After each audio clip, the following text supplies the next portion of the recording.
El mensaje de esta noche titula: El problema del mundo tiene solución. Y cuando leemos este título de este mensaje, nos preguntamos dos cosas en esta noche. ¿Cuál es el problema del mundo? ¿Cuál es el problema del mundo? ¿Y cuál es la solución para el problema del mundo? Son dos preguntas que iremos a responder en el tema de esta noche. Porque nuestro mundo hoy, hermanos, presenta tremendos desafíos. Nuestro mundo hoy está en una guerra constante. Usted lo observa, hermanos.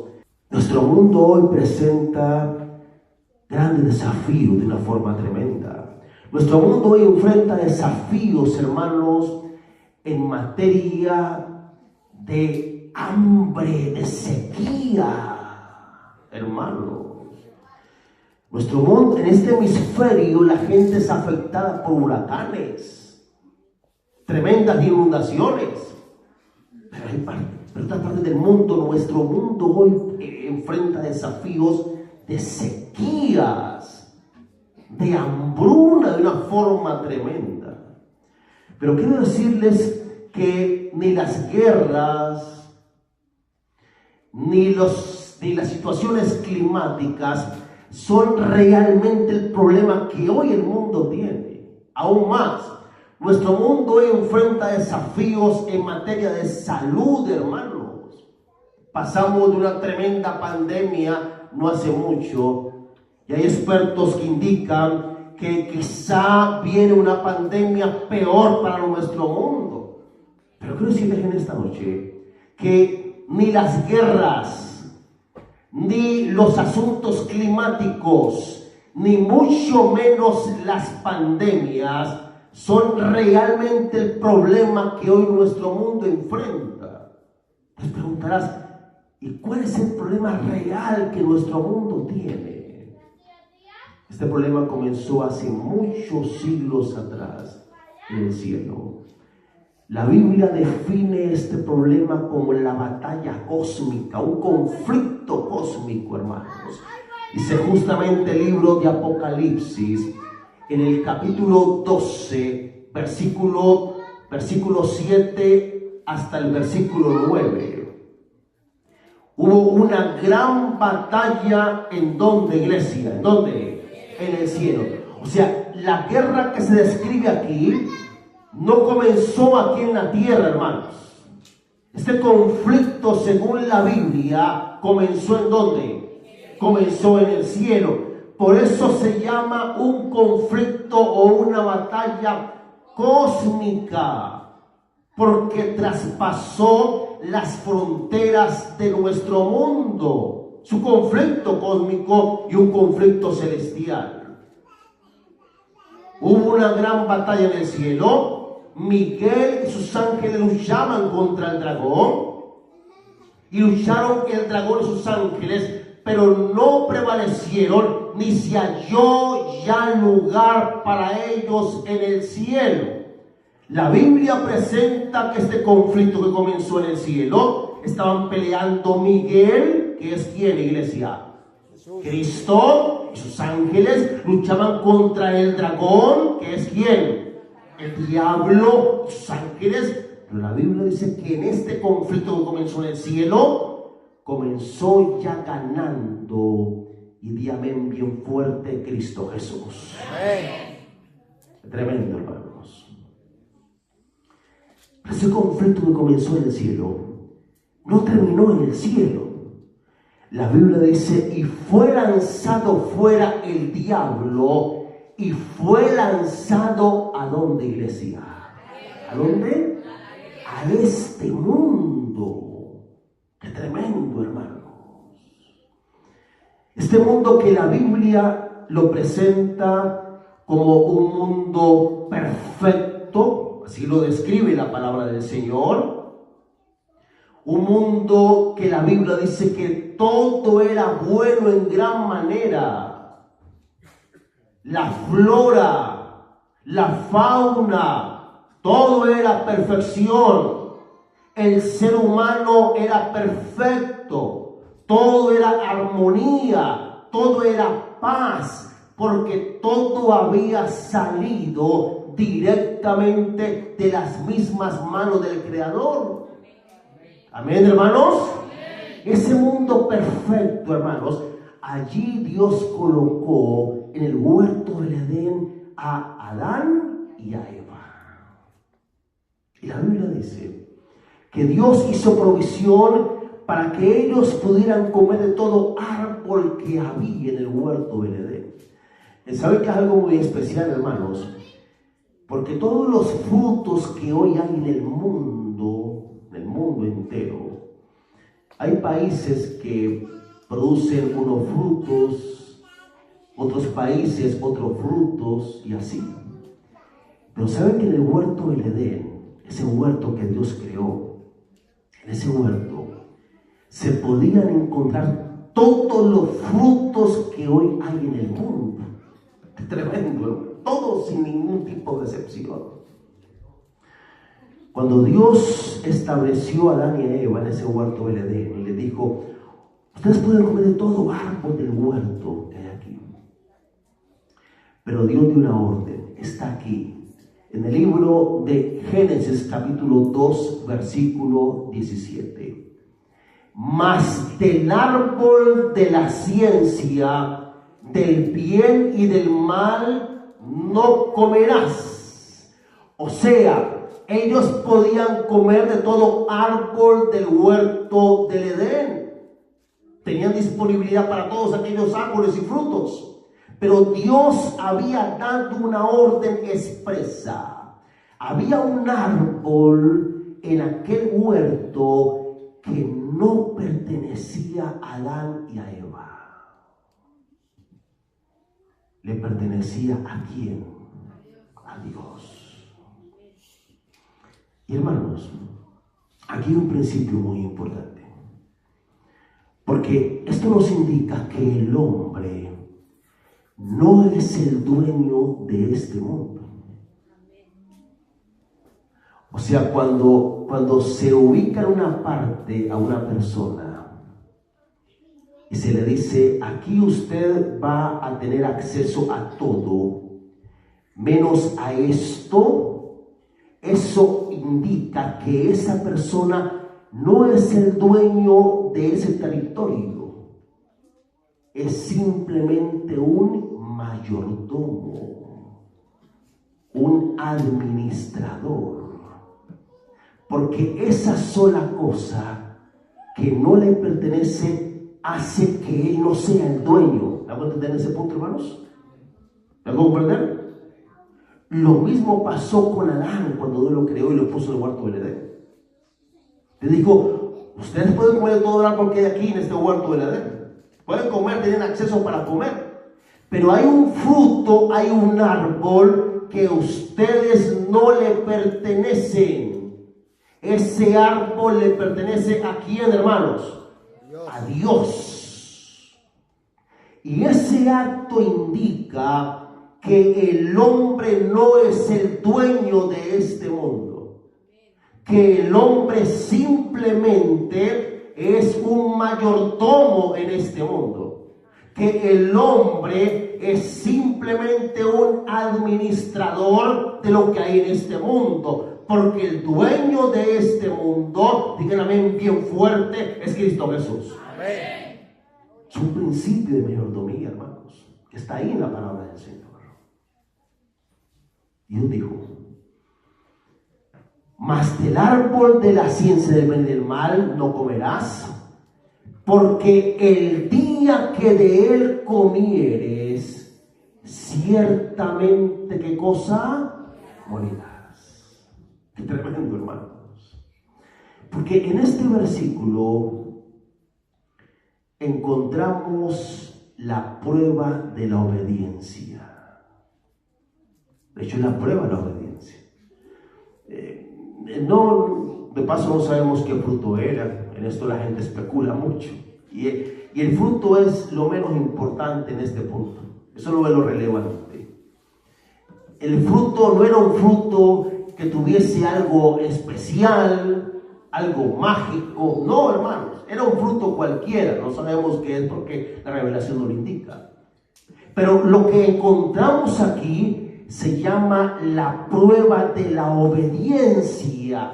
O sea, hermanos, cuando Dios crea al ser humano, le pone la prueba de la obediencia, porque Dios creó al hombre para ser obediente a Dios. Amén, hermanos. Ese es el propósito de la creación del ser humano.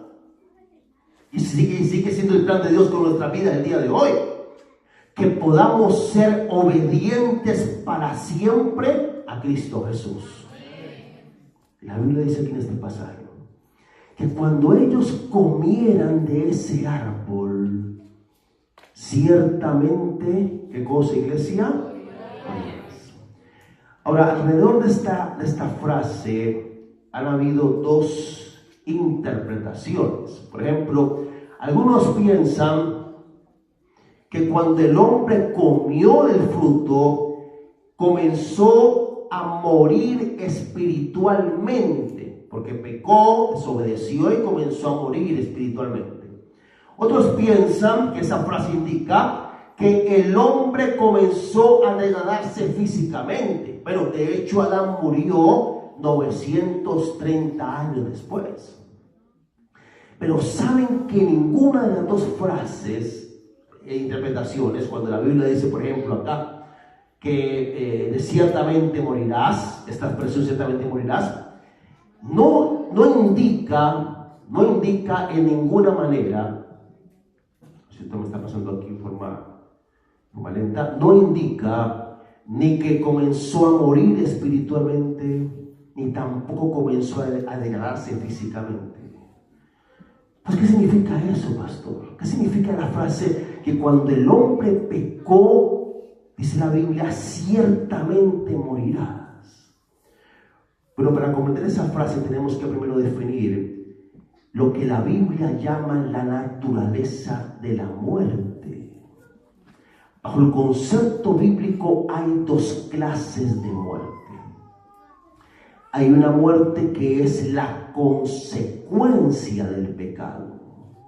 O sea, la muerte que recibe una persona hoy a través de un accidente, a través de una enfermedad o a través de la muerte natural. Eso llama la consecuencia misma del pecado.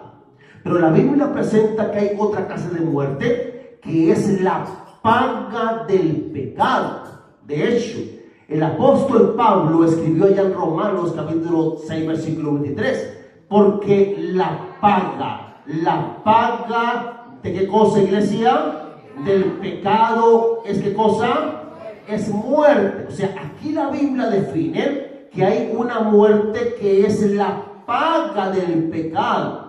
Y esta muerte que la Biblia plantea en este versículo no es la muerte como consecuencia del pecado, no, hermanos. Es la muerte eterna. No es una muerte natural, no, hermanos. Es la muerte eterna que es la paga del pecado. Qué tremendo, hermanos.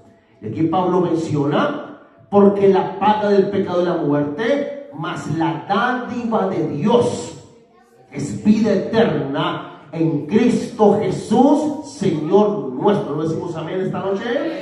O sea, hermanos, cuando la Biblia dice allí en Génesis capítulo 2 versículo 17, porque el día que de él comieres, ciertamente morirás. Esta muerte que la Biblia plantea en este versículo, repito, no es la muerte como consecuencia del pecado, es la muerte como la paga del pecado, o sea, la muerte eterna. Qué tremendo, hermano. Y la pregunta es, ¿por qué Adán y Eva no murieron eternamente ese día? Esa era la orden.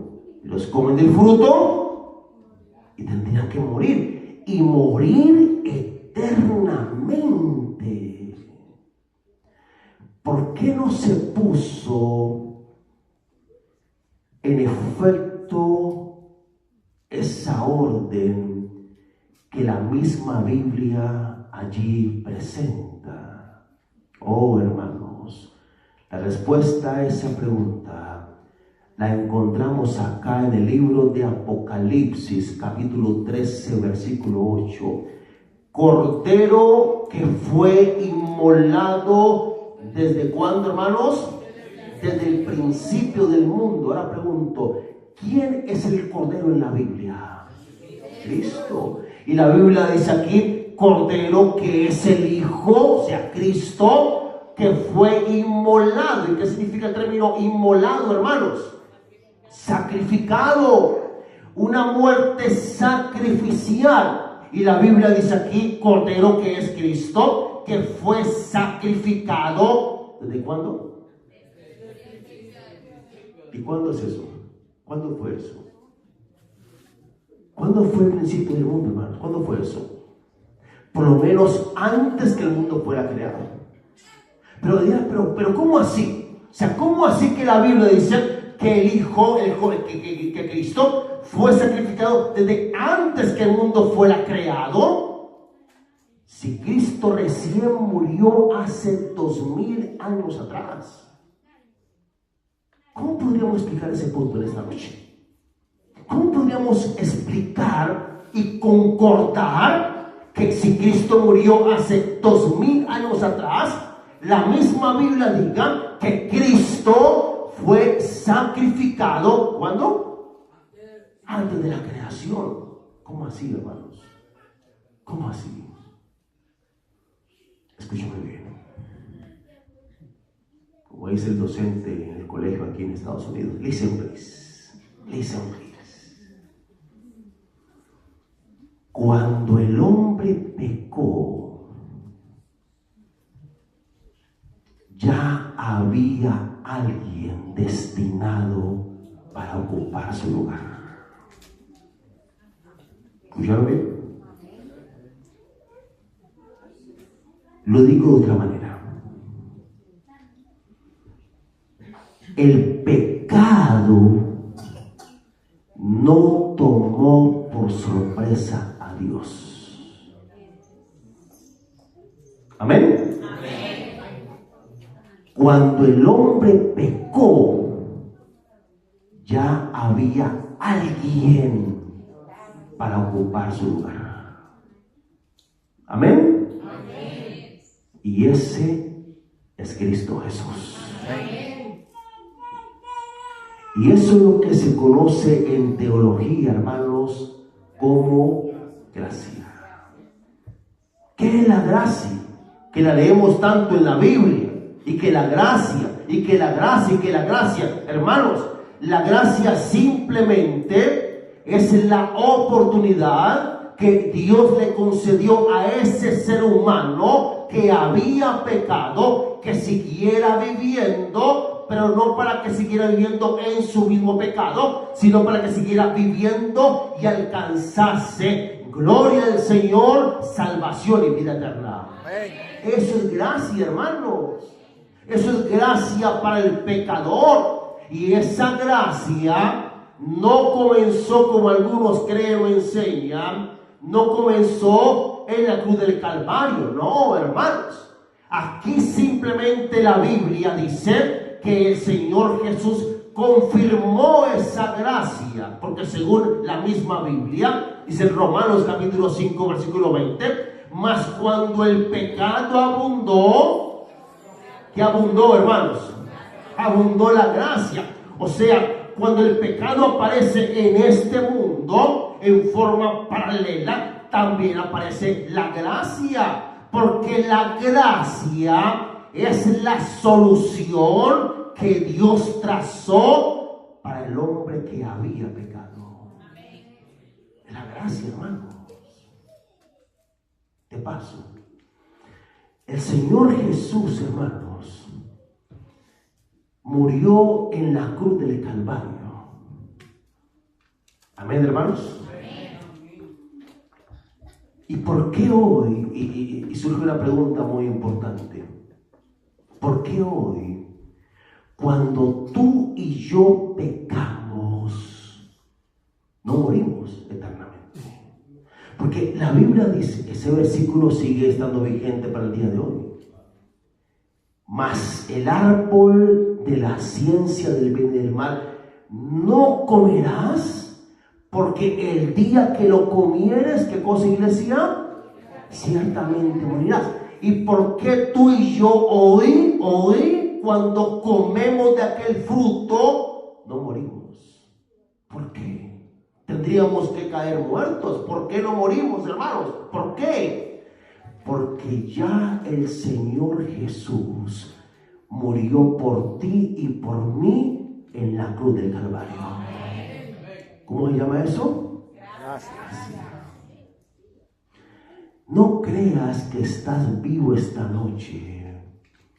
No creas que tienes salud en esta noche, energía, vitalidad en esta noche, porque tú vas al gym, o porque tú comes, te alimentas bien, o porque sales a hacer ejercicio en la mañana. Eso es importante eso. Pero no por eso que estamos vivos, hermanos. Si hoy respiramos, si el corazón nuestro sigue palpitando, si tenemos vida en esta noche, solamente es por la gracia bendita de Cristo Jesús. Es porque Él en esta noche, según su palabra, murió por ti y por mí, y hermanos. Cristo no murió en la cruz del Calvario como un mártir o como un suicida.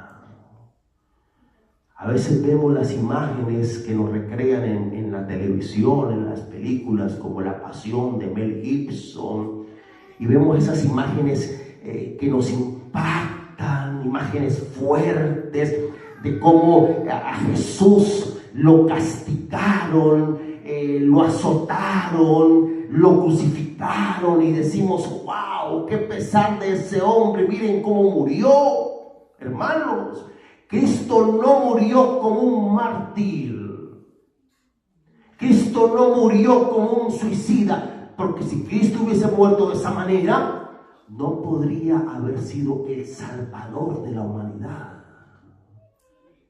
Cristo murió en la cruz del Calvario, y su muerte fue una muerte sacrificial, una muerte expiatoria, una muerte salvífica, para que en esta misma noche tú y yo, mi hermano, al aceptar a Cristo como Salvador personal, alcanzamos en esta noche salvación y vida eterna. Es la muerte de Cristo, hermano. Qué tremendo. Y la gracia del Señor y su plan de salvación es la solución al problema que hoy nuestro mundo enfrenta, llamado justamente pecado. Porque el problema real que nuestro mundo hoy tiene, hermanos, no es lo que a diario vemos en las noticias, no, hermanos. El problema que hoy el mundo tiene, el problema que tú y yo tenemos, se llama pecado. El pecado existe, hermanos.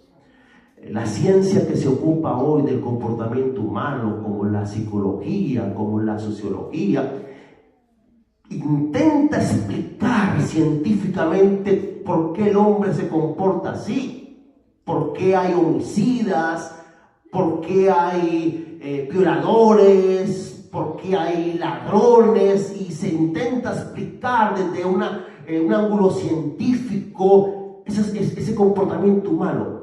La Biblia simplemente define eso como pecado. Es el problema que el mundo tiene hoy. Es el intruso que se ha metido a este mundo. Pero para ese problema, Dios ha trazado una solución, y se llama la gracia de Cristo Jesús. La misma Biblia dice, hermanos, allá en Romanos capítulo 3, versículo 23, por cuanto, ¿qué cosa? ¿Cuántos? Todos, ¿qué cosa?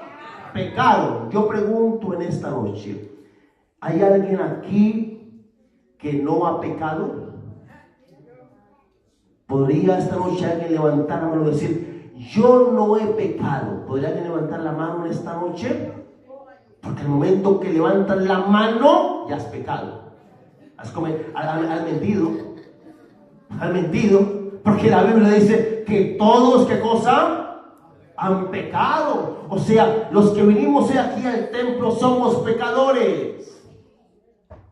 Somos culpables ante Dios.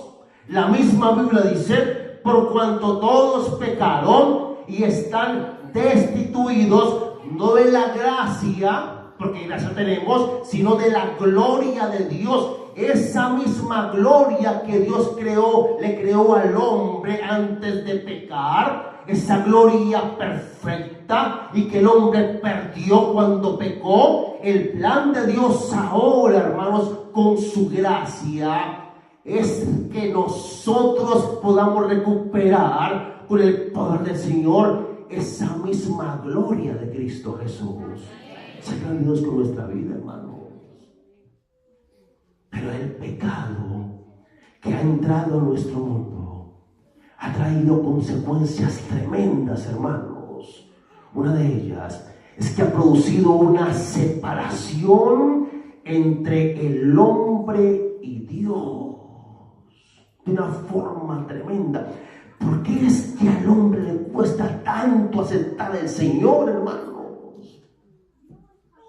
¿Por qué es que le hablamos a una persona, sigue a Cristo? De paso, en esta noche lo digo, ninguna persona te va a salvar. Ninguna iglesia te va a salvar. Hay gente que se aferra a una persona. Es que mi esposo, es que mi esposa, es que mis padres, es que mis hijos. Ninguna persona te va a salvar. Es que mi iglesia, yo fui criado en tal iglesia. Ninguna iglesia te va a salvar. Ninguna doctrina te va a salvar. Quien te salva esta noche y día bien fuerte es Cristo Jesús. Amén. Es el plan de salvación, hermanos. Pero el pecado del cual estamos hablando en este momento, según la Biblia, ha producido una separación entre el hombre y Dios. Por eso al hombre le cuesta tanto seguir al Señor, hermanos. Por eso el plan de Dios esta noche es romper esta separación y que tú vengas a Cristo en esta noche para que Él transforme tu vida, cambie tu vida y alcances en este lugar, gloria a su nombre, salvación y vida eterna. Es el plan de Dios, hermanos. Y Cristo sigue explicando aquí, hermanos. Miren lo que el pecado ha hecho hoy en la vida del ser humano, y comenzamos a entender nuestro comportamiento en esta hora. Cristo dice en Mateo capítulo 15, versículo 19, dentro del corazón del hombre, o sea, en nuestro interior, en nuestra mente, en nuestra conciencia, adentro de nosotros, Cristo dice, sale, ¿qué cosa? Ayúdenme, ¿qué cosa? ¿Qué dice aquí, hermanos? Orgullo, ¿qué dice aquí? Robo, ¿qué dice aquí? Injurias, ¿qué dice aquí, hermanos? Engaño, ¿qué dice aquí? Adulterios, ¿qué dice aquí, hermanos? Maldades, ¿qué dice aquí? Malos pensamientos. Tremendo. ¿Tú alguna vez has ido a un cardiólogo? ¿Alguien aquí ha tenido alguna vez una cirugía de corazón abierto? ¿Alguna vez le han hecho un electrocardiograma? ¿Saben qué examen es ese? Le miran cómo está el estado del corazón. Tremendo. Uno cuando le dicen eso, uno como que se asusta. Oye, espérate, ¿cómo está mi corazón? No, se llena uno de temor cuando lo mandan a ese tipo de exámenes o de especialistas. Hermanos, esta noche estamos frente al cardiólogo de cardiólogos, que es Cristo Jesús. Y Él aquí nos está haciendo un electrocardiograma. Así está nuestro corazón esta noche. ¡Wow! ¿Cómo así, pastor? ¿Cómo así que mi vida está así? Hermanos, hoy se están ofertando disciplinas, teorías que invitan a la gente a que busque lo bueno que hay en su interior. Busca lo bueno que hay en ti. Busca eso perfecto que hay en ti. E invita a la gente a hacer meditaciones introspectivas. Hermanos, la Biblia dice, el mismo que nos creó nos dice esta noche, que lo que hay en nuestro interior es cosas malas, cosas perversas. El pecado está en nuestro propio interior. O sea, la solución nuestra no está dentro de nosotros. La solución nuestra está afuera y se halla en la persona de Cristo Jesús. Amén. De paso, hermanos, usted observa algo. En los países nuestros se trazan leyes y a veces leyes desde el Congreso, leyes muy duras para castigar, por ejemplo, a los ladrones, a los homicidas. Se castigan fuertes con penas muy altas. Aún mismo aquí en Norteamérica hay cadena perpetua. Hay pena de muerte en algunos estados. Y se castiga fuerte a los traficantes, a los ladrones, a los homicidas, a los violadores. Pero usted observa algo, que entre más leyes fuertes hay, más hay ladrones, más hay traficantes, más hay homicidas. ¿Usted observa eso? ¿Saben por qué? Porque ninguna norma humana va a cambiar al ser humano. Ninguna norma humana. Quien va a cambiar al ser humano, quien va a cambiar tu vida, nuestra vida, quien va a cambiar este mundo, di amén bien fuerte, es Cristo Jesús. Amén. Es la gracia del Señor. Es la gracia de Dios. Eso es lo que la Biblia presenta aquí en la primera epístola del apóstol Juan, capítulo 3, versículo 8. El que practica el pecado es del diablo, porque el diablo peca desde el principio. Eso lo estudiamos ahora en el comienzo de la conferencia de esta noche. El pecado comenzó no aquí en la tierra, sino ¿dónde, hermanos? En el cielo. Para esto apareció el Hijo de Dios, para deshacer las obras del diablo, hermanos. Por eso Cristo en esta noche se presenta en este lugar como nuestro Salvador, con su gracia maravillosa. No es suficiente que yo diga, yo creo en Jesús. Yo creo que Él murió por nosotros en la cruz del Calvario. No, hermanos, en esta misma noche yo debo aceptar el plan de salvación.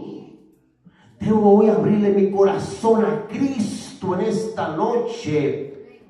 Cuando hagas tú eso, el Señor va a entrar en tu vida y va a hacer milagros. Va a cambiar tu ser. Va a cambiar tu carácter, va a cambiar tu temperamento y va a concederte Cristo en esta noche salvación y vida eterna. Amén. El problema del ser humano es que no quiere abrirle su corazón a Cristo.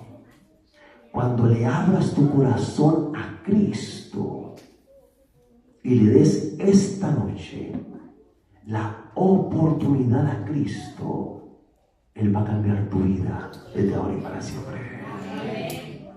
Y la Biblia dice que la forma como Cristo va a operar ese milagro en nuestras vidas es a través de su gracia. Miren lo que dice aquí Pablo en Efesios 2:8. Porque por gracia, ¿por qué? ¿Por qué? Por gracia. Porque por gracia sois salvos por medio de ¿qué? De la fe. Esto no es por obras, hermanos. No. En mi país, en mi ciudad, en Cali, hay un cerro que se llama el Cerro de las Tres Cruces. Y la gente hace peregrinaciones en la época de Semana Santa. Lo mismo opera en los países nuestros allá. Y mucha gente en Semana Santa va a esos lugares. Son santuarios religiosos. Y con un grupo de jóvenes un día fuimos en Semana Santa, porque no se puede ir en otra época, es medio peligroso, así que fuimos por hacer deporte. Y comenzamos a escalar ese cerro que a paso normal lo escala uno en 1 hora, hora y media. Paso normal. Y íbamos avanzando ahí en el cerro, cuando yo comencé a advertir en el suelo sangre fresca. Y así como a unos cuantos metros, centímetros, había una multitud y yo pude abrir ahí paso ahí en medio de la multitud y vi un hombre sentado sobre una piedra que no tenía ya rodillas. Estaba allí sangrando de una forma tremenda.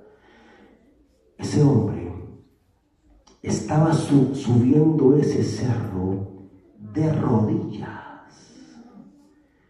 Y ahí había un noticiero local. El periodista le preguntó: bueno, ¿y tú por qué estás subiendo de rodillas este cerro? Y él respondió: es que estoy pagándole un favor a Dios. No, hermanos, a Dios no hay que pagarle favores. El favor ya lo pagó Dios por nosotros. Amén. En la cruz del Calvario.